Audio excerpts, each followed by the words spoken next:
Welcome to రాజనీతి. మన రాష్ట్రంలో కొన్ని జిల్లాల్లో ఉన్న ఫ్యాక్షన్ ముఠా కక్షల గురించి జనరల్గా మన ఇరుగు పొరుగు రాష్ట్రాలకి తెలుసు అనుకుంటాం, కానీ దేశంలో కూడా ఘనంగా చెప్పుకుంటున్నారు. దేశ అత్యున్నత న్యాయస్థానంలో సుప్రీంకోర్టులో న్యాయమూర్తుల కామెంట్స్ వింటే ఫ్యాక్షన్ని పెంచి పోషించిన నేతలు సిగ్గుతో తలదించుకోవాలి. కడప జిల్లాకు చెందిన వెన్నపూస చెన్నారెడ్డి అనే వ్యక్తి ఒక హత్య కేసులో నిందితుడు. 2009లో ఇతనికి యావజ్జీవ కారాగార శిక్ష పడింది. ట్రయల్ కోర్టు వేసిన శిక్షని హైకోర్టు సమర్థించింది. హైకోర్టు సమర్థించిన తర్వాత ఇతను హైకోర్టు తీర్పును సవాల్ చేస్తూ సుప్రీంకోర్టును ఆశ్రయించారు. 10 ఏళ్లుగా జైల్లో ఉన్నాడు కాబట్టి సుప్రీంకోర్టు ఈ కేసు విషయంలో తుది తీర్పు ఇచ్చే వరకు అతనికి బెయిల్ ఇవ్వాలని అతని న్యాయవాది అభ్యర్థించాడు. అయితే సుప్రీంకోర్టు ఆ అభ్యర్థనను తిరస్కరించింది. కింది కోర్టులు రెండు కూడా మీకు వ్యతిరేకంగా తీర్పులు ఇచ్చాయి. మీకు బెయిల్ ఇస్తే, మీరు బయటకు వస్తే మరొక 302 కేసు నమోదయ్యే అవకాశం ఉంది.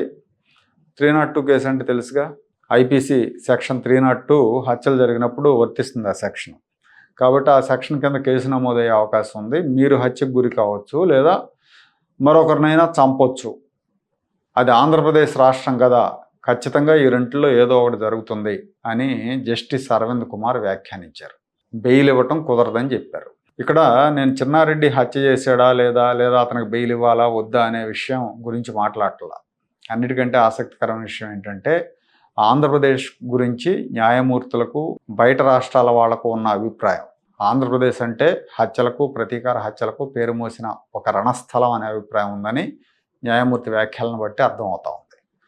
దీనికి కారకులు ఎవరో, ఈ అభిప్రాయాలు ఏర్పడటానికి కారకులు ఎవరో, తమ రాజకీయ మనుగడ కోసం, అధికారం కోసం ఫ్యాక్షన్ని ఎంకరేజ్ చేసిన నాయకుల వల్లే ఆంధ్రప్రదేశ్కి ఇలాంటి పేరు వచ్చింది. చంద్రబాబు నాయుడు ఉమ్మడి రాష్ట్ర ముఖ్యమంత్రి అయిన తర్వాత ఆంధ్రప్రదేశ్కున్న ఇమేజ్ని మార్చే ప్రయత్నం చేశారు ఆయన బాగా. ఆంధ్రప్రదేశ్ అంటే ఒక ప్రోగ్రెసివ్ స్టేట్ అనే గుర్తింపుని జాతీయ స్థాయిలో తీసుకొచ్చారు. చాలామంది చంద్రబాబు లాంటి ముఖ్యమంత్రి మాకుంటే బాగుంటుందని అనుకునేట్టుగా ఆంధ్రప్రదేశ్ని ముందుకు తీసుకెళ్లారు. హైదరాబాద్లో సాఫ్ట్వేర్ రంగం వేళ్ళూనుకోవటానికి, డెవలప్ కావడానికి చంద్రబాబు పునాదులు వేశారు. ఏపీకి ఒక బ్రాండ్ తీసుకొచ్చారు. రాయలసీమలో ఫ్యాక్షనిజాన్ని అణిచేశారు ఆయన. సొంత పార్టీలో పరిటాల రవి లాంటి వాళ్ళకు కూడా పగ్గాలు వేసి అదుపు చేశారు. ఆ తర్వాత ఆయన ఓడిపోయిన తర్వాత వైఎస్ రాజశేఖర రెడ్డి ముఖ్యమంత్రి అయ్యాక మళ్ళీ సీమలో హత్య రాజకీయాలు నడిచినాయి కొంతకాలం. పరిటాల రవి ఎమ్మెల్యేగా ఉండగా ఆయన చంపేశారు. అలాగే మాజీ ఎమ్మెల్యే కేతిరెడ్డి సూర్యప్రతాప్ రెడ్డిని కూడా చంపేశారు రైల్వే స్టేషన్లో. ఆ 4-5 ఏళ్ళు హత్య రాజకీయాలు నడిచినాయి. రాష్ట్ర విభజన జరిగిన తర్వాత జగన్ హయాంలో ప్రతీకార రాజకీయాలు నడిచినాయి. స్థానిక ఎన్నికల్లో జరిగిన దౌర్జన్యాలు, విపక్ష నేతల అరెస్టులు జాతీయ స్థాయిలో చర్చకు దారితీశాయి. శాంతి భద్రతల పరంగా, పెట్టుబడుల పరంగా, పాలన పరంగా టోటల్గా ఏపీ బ్రాండ్ ఇమేజ్ దెబ్బతింది ఆ 5 ఏళ్ళు. దాని మూలంగా ఏపీకి దేశవ్యాప్తంగా చెడ్డ పేరు వచ్చింది. ఇప్పుడు దేశ సర్వోన్నత న్యాయస్థానంలో న్యాయమూర్తులు చేసిన ఈ వ్యాఖ్యలను బట్టి జాతీయ స్థాయిలో ఆంధ్రప్రదేశ్కి ఎలాంటి పేరుందో ప్రజలు గమనించాలి. కొన్ని దశాబ్దాలుగా రాయలసీమతో పాటు మరికొన్ని జిల్లాల్లో ఫ్యాక్షనిస్టుల అరాచకాల వల్లే అందరిలో ఇలాంటి అభిప్రాయం ఏర్పడింది. రాయలసీమలో పాలెగాళ్ళు అనే పేరుతో పౌర హక్కుల సంఘం వాళ్ళు వేసిన పుస్తకాల్లో ఈ ఫ్యాక్షనిస్టుల అరాచకాలు పోసుకొచ్చినట్టు రాశారు. చాలామంది తెలియని వాళ్ళు అది చదివి తెలుసుకోవచ్చు.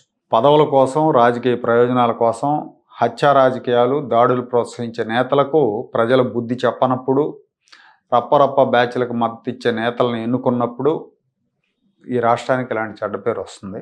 దేశ విదేశాల్లో ఉన్న ఆంధ్రులు సిగ్గుతో తలంచుకోవాల్సిన పరిస్థితి ఏర్పడుతుంది.